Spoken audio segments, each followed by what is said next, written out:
వచ్చిందండి. ఏది? గొర్రెపిల్లేది? బలి ఇవ్వడానికి నువ్వేనా అని చెప్పడానికి కడుపు తరుక్కుపోతా ఉన్నది.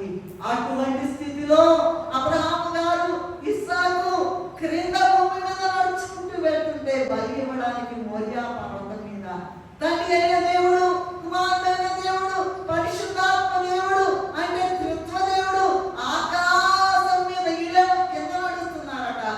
ఆకాశం మీద నడుస్తూ అబ్రహాము గారి యొక్క విశ్వాసమును చూచి వారి కన్నుల వెంట కళ్ళనీళ్లు కాదు కానీ రక్తధారలు పడినాయట. అటువంటి విశ్వాసము నీకు